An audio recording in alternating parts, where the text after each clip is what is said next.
everyone, Gaijin Goombah here. It's been a while. Anyway, you know, we've had a lot of options when it comes to culture and gaming analysis topics as of late. A remake of an old NES classic, Shadow of the Ninja, just dropped. Capcom released a high fantasy Japan-themed tower defense game, of all things, called Kunitsugami. And we've even got a spiritual successor to the freaking Ganbare Goemon / Mystical Ninja franchise with Mameda Bakeru. But the only thing we kept hearing from the last video in the comments section is more bow, Path to Teal Lotus, more bow, more bow. Even the patrons really wanted to see it above all other things. And you know what? I ain't gonna complain. Cause while last time I didn't know what I was getting into with this game, I'm prepared for the actual onslaught of cultural references that this Hollow Knight-like with Okami aesthetics has. I do gotta say first though that if you missed out on the first video we did on the sucker, you might want to go check that one out before you check out this one. I won't be doing any repeat references, and it really did go to show just how much culture was crammed into every nook and cranny of this game straight from the beginning. But if you're all caught up, let's see. Oh, that's right. We were at the gates of Sakura City.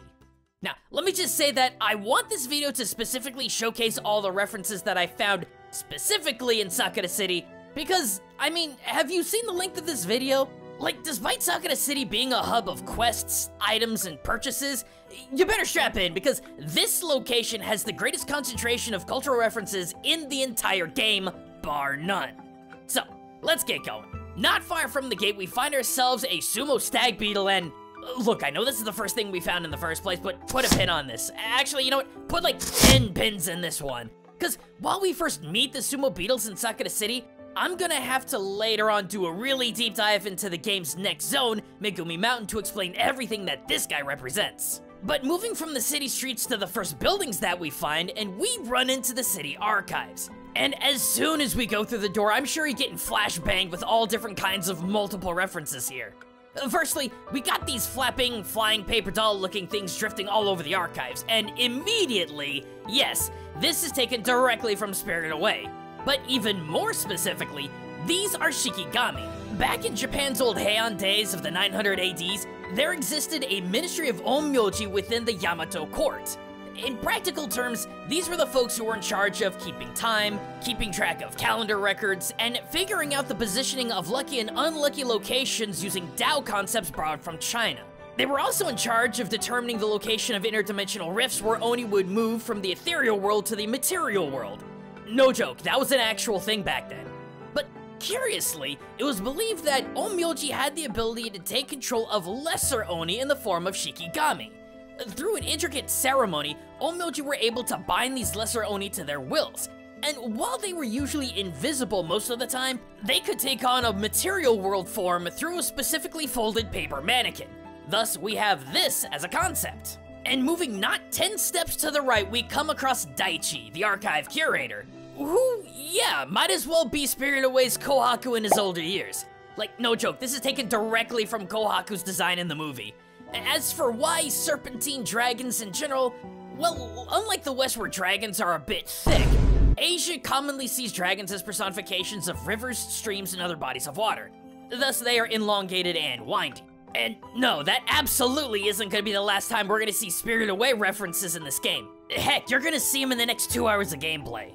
So anyway, walking back outside, questioning reality, we run into our first city guard, and I know most people may think nothing of this design choice aside from its Sakura pink aesthetic matching the city namesake, but boy did my brain go on a tangent seeing this. As soon as I saw this, my brain went, okay, so they've only got one sword at their side, so it's not a post-Sengoku era samurai, so it's gotta be older than that. And then I had to look at that armor, and that's when it hit me. This is a Heian period samurai. Like, this isn't Warring States era armor of the Domaru, this is Oyoroi samurai armor. An armor design that was the samurai mainstay between the 9th and 12th centuries before the Mongols invaded. The telltale factors here are threefold. One is the helmet. From the 12th century on, seeing samurai armor with the fukigaishi this big was extremely rare. It made the helmet more bulky and heavy, which for that period of time and the style of combat wasn't terrible, but after the Mongol invasion made samurai rethink how they fought, they needed to slim down a whole lot. But yeah, prior to all that with the Oyoroi Kabuto helmets, the fukigaishi was so much bigger. Secondly, there's the Sode shoulder pads. Again, Post-Mongolia invasion, samurai would wear sode that were a bit more condensed than this, especially during the Warring States period. However, every interpretation of samurai I've seen from the Heian period absolutely had sode pads that were this big. And the same goes for the haidate over the legs. Again, they typically weren't this beefy for the sake of maneuverability past the Mongol invasion, but yeah, prior to all that, the Oyoroi style armor had much broader, more boxy skirt style leg armor. Yeah, I know, I'm looking way too hard in something that was likely just done as a cool design choice, but I gotta tell you, that's just how my brain works, and it just goes to show how many design choices were put into this one small aspect of the game. Thankfully, the next couple of references are a bit easier on the old noodle. Next we find Ponya the Tanuki, and I'm sorry, I gotta say it, Squidshot, Tanuki don't have ringtails. But honestly, don't even worry about it because even a lot of folks in Japan can't discern the differences between raccoons and Tanuki. But I will say this, I love the name pun here. Pon of Ponya likely refers to the onomatopoeia word of the sound that a Suzumi drum makes,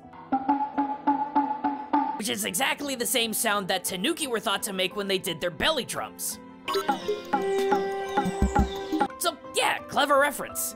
After that, we've got the obligatory pettable dog in said game, but this is no ordinary dog.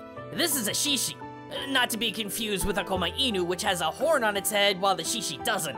Though as time has gone on, the two are becoming more and more identical, so what do I know? But yeah, if you ever wondered where these things came from, long story short, it started theoretically in Egypt, moved its way to India and China, where it became an animal companion of the Buddha, then to Korea, then finally to Japan.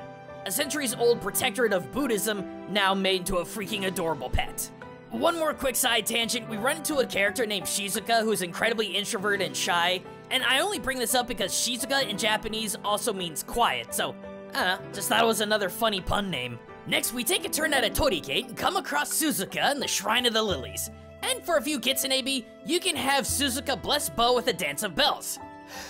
Okay, so, first of all, these are Suzu bells, which Susuka, haha, another punny name, calls them by their name.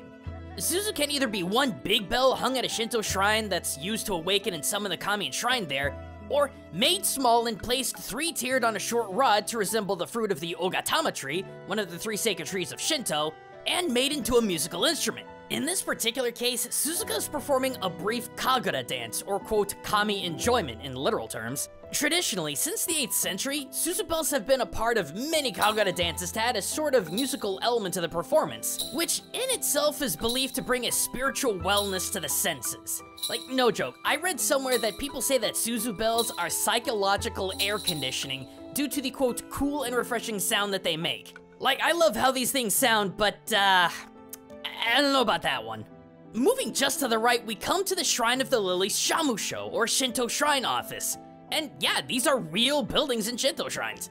Typically, it's a place where staff members can take breaks from working around the shrine grounds, but this is the place to go when you want to buy different charms and wards imbued with the shrine's kami. Everything from Omamori charms, to Hamaya arrows, to Omamori Ofudas, to Inma prayer tablets can be purchased here. Not to mention, if you've got a Goshuin shrine book, you can get that signed and stamped here too. Alright, we come across the city's tea shop a bit later on, and it's Curator Cha-Cha Maru, loosely meaning TT boy in Japanese. And I'm not gonna lie here, folks, I'm not sure what this guy's supposed to be. I think it's loosely related to a teapot Tsukumogami thing yokai, which, considering how crazy Edo period Japan got with Tsukumogami, like, anything could be a yokai.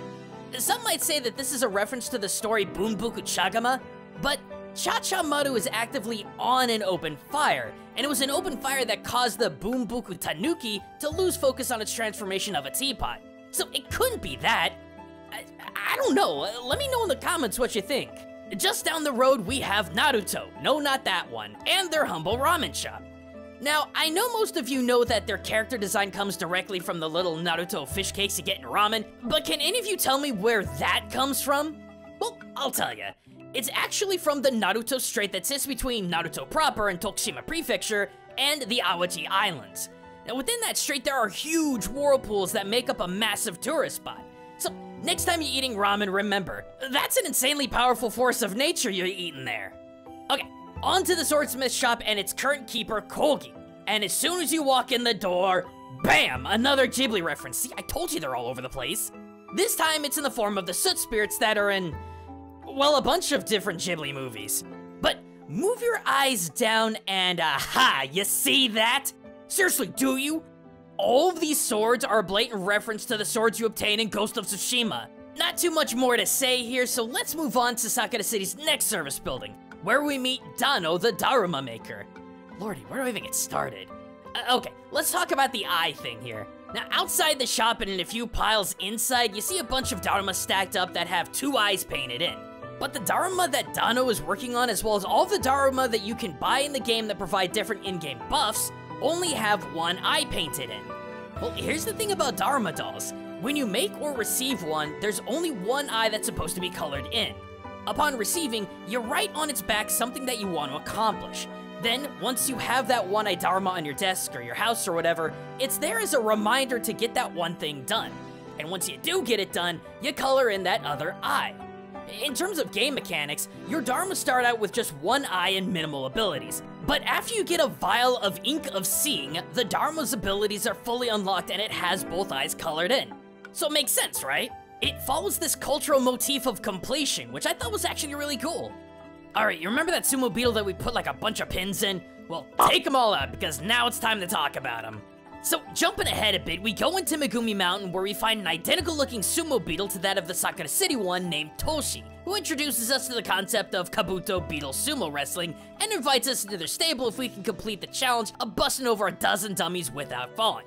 Now, first of all, you might be wondering, why beetles of all things to represent sumo? Well, some of you may not know that IRL beetle sumo has been a thing in Japan for generations at this point. Just this year, 384 kids from all over Japan brought their best beetles to the National Rhino Beetle Sumo Tournament in Nakayama, Yamagata on July 15th. Yeah, it's a huge thing. But that's just the small stuff. That explains the whole concept of beetles with sumo. What about everything else? Oh boy, everything else. Upon completing the Floor is Lava challenge and you make your way to that sumo stable, you understand why you had to do all that without touching the ground. See, unlike traditional sumo, here, the Beetle sumo fight in a 3-dimensional ring. Kinda like what blitzball is to soccer. But before you can participate in this aerial arena, you gotta report in with Gyoji, who, oddly enough, is a Kamaitachi. Basically, a weasel yokai mostly found in the Japan Alps, almost perfectly bisecting the Kansai from the Kanto areas of the country. With blades on their hands and feet, they ride the Arctic whirlwinds in order to leave impressive scars on the bodies of travelers. Though Gyoji reassures us that he's not like that. Even if he wanted to, his tiny scythe arms are way too small to do something like that. So you look at this guy and you think, so how is Gyoji related to sumo? Well, Gyoji is a Gyoji. Not following? Okay, Gyoji is the title for the referees who determine the winner in sumo matches. They usually wear old Muromachi or Heian period nobles clothing, complete with an eboshi hat and hitatare outfit. And if you look close too, you'll see that each Gyoji is equipped with a tanto or similar small blade at their waist, symbolizing their willingness to take their own life if they make a bad call, which might be symbolic of Gyoji's smaller Kamaitachi claws. You know, smaller sword, smaller claws, it's just a thought. But hang on a sec, cause Gyoji is missing something. His slightly scratched Goombah. We're not told exactly what it is, but in order for Gyoji to be a Gyoji, we gotta get it back for him. Only to discover that when we do find it out in the game world, it's a war fan? Yeah, traditionally speaking, while the Goombah used to be used as a tool for generals to direct their troops, these days it's used by the Gyoji to point to the winner of the sumo match at hand. I mean, I know it's got other purposes, but that's the by and large of it. And speaking of sumo matches, now that Gyoji can Gyoji, we're brought into the Sumo Beetles tournament in hopes of meeting, defeating, and having tea with the local Yokozuna. And I gotta admit, this is a really cute way to depict more 3-dimensional sumo. While traditional sumo has 2 Nikishi wrestlers slap, push, shove, and trip each other out of a flat surface of the dohyo ring, here, the ring is in the air and you have to keep multiple Beetle Nikishi out of just not 1 ring, but 2 rings as the matches continue. Man, could you imagine that? 1 lone Nikishi in the middle of a ring trying to keep 6 other big dudes out? I mean, I guess that's doable when you have a Sun Wukong staff to slap wrestlers around with, but try that in traditional sumo and you're gonna get disqualified and possibly banned immediately. And while I don't want to spoil the Yokozuna boss fight too much, I do gotta say, it's amazing to see just how much inspiration is put into not just the mechanics, but the arena of the fight. Like, seriously, look at this and then look at the traditional sumo dohyo and tell me they're not one-to-one. Like, look at this and tell me it's not the same thing as the suriyande raised roof of a dohyo. And then there's the Yokozuna's different attacks. Firstly, he lobs a bunch of... I actually don't know what those are. Maybe like shells? Well, whatever. The point is that this action is very reminiscent of Sumo Rikishi tossing salt to the dohyo to purify it. And then there's the Yokozuna's stamping attack, which, again, is a thing Rikishi sumo wrestlers do to not only stretch and intimidate, but also to drive out negative spirits from the ring and stamp down the salt. And yeah, we're 16 minutes in and I barely got outside of Sakura City with this game. So unfortunately I gotta wrap this up here, and I know there's a lot of you wanting to know more about this game and all of the different places I haven't even covered yet, but look, all I can say is go play the game, man. It absolutely deserves your support. The game is not only gorgeous, but it has some incredibly challenging platforming. As I've described before, it's Hollow Knight gameplay with Okami aesthetics, so if that sounds like a good time to you, go check out Bow Path the Teal Lotus. But for now, thanks for watching everyone, and thank you patrons for selecting this topic. I had my doubts about doing a sequel video to this game, but with everyone in the comments and this voting, I just couldn't say no. So thanks for giving this another go, gang. I had a lot of fun.